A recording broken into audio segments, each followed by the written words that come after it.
आज हम बात करेंगे वायरस, वायराइड्स और प्रियॉन्स के बारे में, लाइकेन के बारे में। समझेंगे कि ये वायरस एक्चुअल में होते क्या हैं और ये जो वायरस का नाम पूरी दुनिया में गूंज रहा है, इसके बारे में हम समझेंगे और बहुत ही आसान भाषा में समझेंगे, हिंदी में समझने का प्रयास करते हैं कि ये वायरस होते क्या हैं। आपने अभी पिछले काफ़ी दिन नहीं हुए हैं, लगभग 2 इयर्स पिछले टाइम में 2019 यानी कि 2019 में सुना होगा कि एक वायरस पूरी दुनिया में फैला हुआ था जिसका नाम कोविड-19 पड़ा, क्योंकि 2019 में वो प्रभावी रूप से पूरे देश, पूरी दुनिया में फैला हुआ था और जिसकी चर्चाएं घर घर में हो रही थीं। और नरेंद्र मोदी जो मोमबत्ती जला करके, प्लेट बजा करके, तसला बजा करके उसको भगाने का काम कर रहे थे, तो उसी के बारे में हम समझते हैं कि ये जो कोविड-19 होते हैं, पूरे भारत में डंका बजवाया था, घर घर में तसला, प्लेट और अलग अलग प्रकार के बर्तन बजाए गए। क्या इससे ये वायरस भाग सकता है या नहीं भाग सकता? तो आप समझदार बनिए। ये टेक्नोलॉजी की दुनिया है, साइंटिफिक की दुनिया है, साइंस की दुनिया है। आज के ज़माने में हर व्यक्ति कुछ नए तरीके से सोचने का कार्य करता है। इसके बारे में हम समझते हैं कि एक्चुअल में वायरस होते क्या। तो वायरस के बारे में बात कर रहे हैं। वायरस को हिंदी में हम विषाणु बोलते हैं। क्या बोलते हैं? विषाणु। और विषाणु एक टॉक्सिक होता है। अब इसके बारे में हम जानेंगे कि वायरस के अलावा और भी छोटे छोटे वायरस होते हैं जिनको बोला जाता है वायरॉइड, और वायरॉइड के अलावा और छोटे छोटे वायरस होते हैं जिनको बोला जाता है प्रियॉन्स बोलते हैं। इनके अलावा एक शब्द और आया, लाइकेन। ये वायरस नहीं है, प्लांट की कैटेगरी का है, लेकिन हम इसके कुछ तथ्यों के बारे में बात करेंगे कि लाइकेन को एक्चुअल में इसमें क्यों जोड़ के रखा गया है। इसके बारे में हम समझने का प्रयास करते हैं। व्हिटेकर द्वारा एक साइंटिस्ट था जिसका नाम था व्हिटेकर।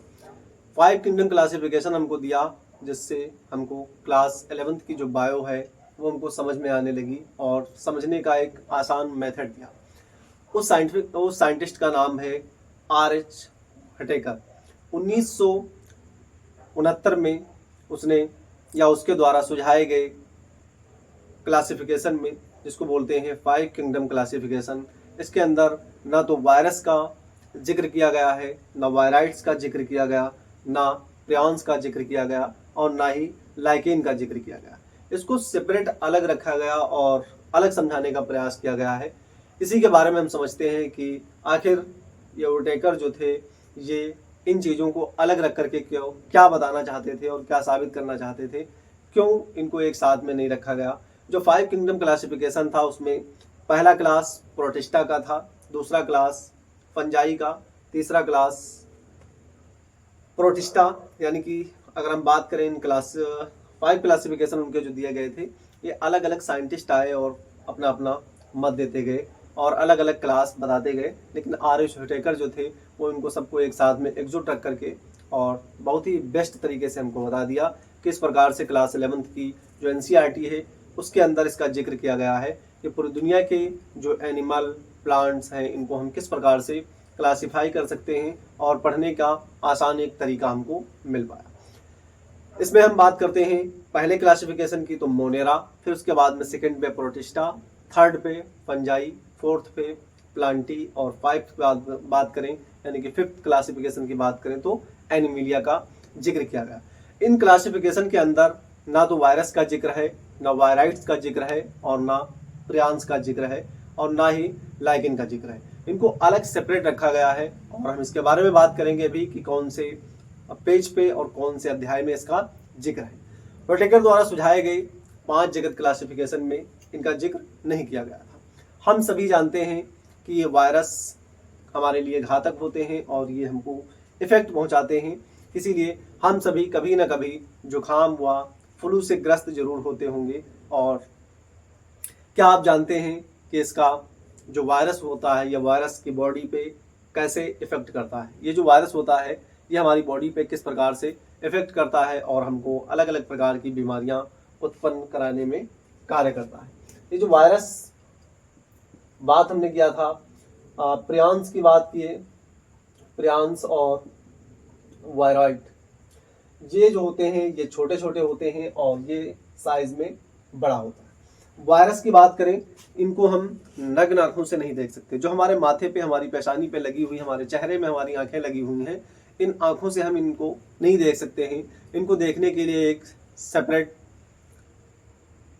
मशीन का इंतज़ाम किया गया, जिससे लोग इसको देखने के लिए, कोई भी छोटी से छोटी चीज़ को देखने के लिए उसका यूज़ करते हैं। उस मशीन का नाम है इलेक्ट्रॉन माइक्रोस्कोप। अगर आपने अभी तक ज़िंदगी में आपने कभी नहीं देखा है तो आपके सामने फ़ोटो लगा हुआ है, आप इसको देखें। और ये वो मशीन है कि अगर ये पेन 6 इंच की है तो इसको साइज़ में कितना बड़ा बता दिया जाएगा, लगभग इसके 10 गुना मान लेते हैं। अगर कोई चीज़ 1 फीट की है तो उसको देखने के लिए 6 फीट की दिखाई देगी।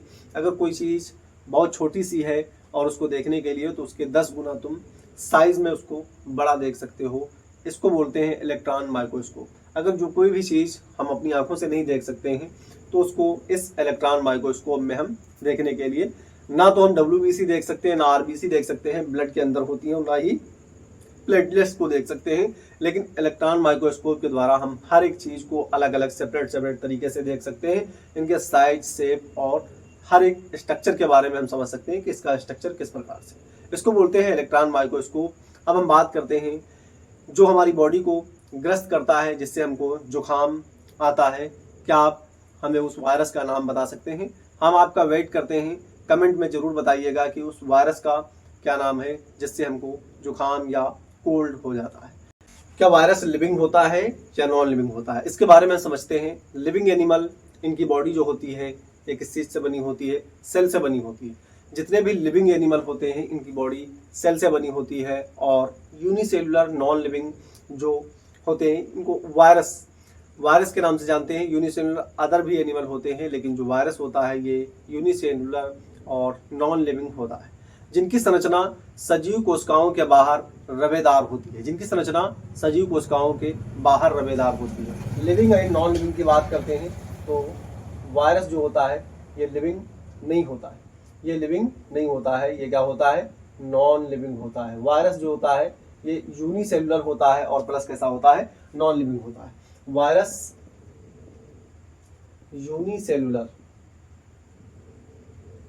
और ये कैसा होता है? नॉन लिविंग होता है। इसकी संरचना एक रवे के फॉर्म में पाई जाती है, एक बॉर्डर लाइन या बॉर्डर पे ही रहता है। और इसमें हम बात करते हैं इसके सजीव और निर्जीव होने के फैक्टर समझेंगे कि किस प्रकार से इसको हम सजीव कह सकते हैं और किस प्रकार से इसको हम निर्जीव निर्जीव कह सकते हैं। जिनकी संरचना सजीव कोशिकाओं के बाहर रवेदार फॉर्म में होती है। अब हम बात करते हैं एक स्पष्ट तरीके से मेजबान सेल से होती है। मेजबान सेल्स को क्या करते हैं? ये संक्रमित करते हैं। मेजबान सेल को संक्रमित करते हैं। मेजबान सेल को संक्रमित करते हैं। मेजबान सेल जो होती हैं इनको जो है संक्रमित करने के बाद में रेप्लिकेशन में इनका जो भाग लेते हैं, रेप्लिकेशन करते हैं और उस मेजबान सेल को क्या कर देते हैं? नष्ट कर देते हैं, उसको ख़त्म कर देते हैं, उसको मार देते हैं। ये इस वायरस का जो प्रकोप होता है ये बॉडी पे बहुत जल्दी इफेक्ट करता है और ये बॉर्डर लाइन पे रहता है। बॉर्डर लाइन का मतलब हम बात कर रहे थे कि बॉर्डर लाइन एक्चुअल में क्या होती है। बॉर्डर लाइन का मतलब ये है, ये कोई एक मान लेते हैं बॉर्डर लाइन। वायरस इधर बैठा हुआ है, किस फॉर्म में है? ये रवेदार फॉर्म में है। कौन सी फॉर्म में है? रवेदार फॉर्म में है। और ये बॉर्डर लाइन है और इधर नॉन लिविंग पार्ट है और इधर लिविंग पार्ट है। कोई भी लिविंग हो सकता है, एनिमल हो सकता है, मनुष्य हो सकता है या इसकी कोई भी होस्ट सेल हो सकती है। जैसे ही वायरस का स्ट्रक्चर कुछ इस प्रकार से बना दें, कोरोना वायरस का स्ट्रक्चर कुछ इसी प्रकार से बना हुआ था। जब तक ये वायरस नॉन लिविंग के साइड में रहेगा, रवे की फॉर्म में रहेगा, ये एक किसी पे ना तो ये जीवित इसको कह सकते हैं, ये क्या होता है? ये डेड होता है, इसको हम जीवित नहीं कह सकते। लेकिन जैसे ही ये क्रॉस करके इस साइड में जाएगा, यानी कि किसी होस्ट सेल पे जैसे ही ये अटैक करेगा, ये वायरस कैसा हो जाएगा? लिविंग हो जाएगा और इसका इफेक्ट पूरी बॉडी पे फैलना स्टार्ट हो जाएगा। यही इसकी प्रक्रिया होती है। जब तक ये बॉर्डर लाइन के इधर रहेगा तब तक ये कैसा है? नॉन लिविंग है। और जैसे ही बॉर्डर लाइन को क्रॉस करके पहुंचेगा तुरंत ये क्या हो जाता है? लिविंग हो जाता है, इसलिए वायरस को सजीव अथवा निर्जीव कहेंगे। किस प्रकार से इसको हम कह सकते हैं, आप कमेंट में जरूर बताएं कि आपको समझ में आया है कि वायरस को लिविंग या नॉन लिविंग हम कब कहेंगे, कब नहीं कहेंगे। और हम मिलते हैं नेक्स्ट वीडियो में। पढ़ाई करते रहें, ऑल द बेस्ट। अभी तक आपने चैनल को सब्सक्राइब नहीं किया है तो चैनल को सब्सक्राइब जरूर कर लें। मैं BWC वाला। हम बात करेंगे कोविड-19 के बारे में, डेप्थ तक आपको जानकारी देंगे कि एक्चुअल में वायरस कैसा था और किस प्रकार से बॉडी पे इफेक्ट करता था, लोगों की जान ले लिया। और ये तसलाबाजी, ये प्लेटबाजी, इस प्रकार के जो कार्य होते हैं, ये आज के ज़माने में, ये जो टेक्नोलॉजी के ज़माने में ऐसा कोई संभव नहीं है कि इस प्रकार से किसी वायरस या बैक्टीरिया को भगाया जा सकता है। आप बिल्कुल सचेत रहें और साइंस की दुनिया में जी रहे हैं तो साइंस जैसे कार्य करना स्टार्ट करें। पढ़ाई करते रहें। मिलता हूँ नेक्स्ट वीडियो में। All the best.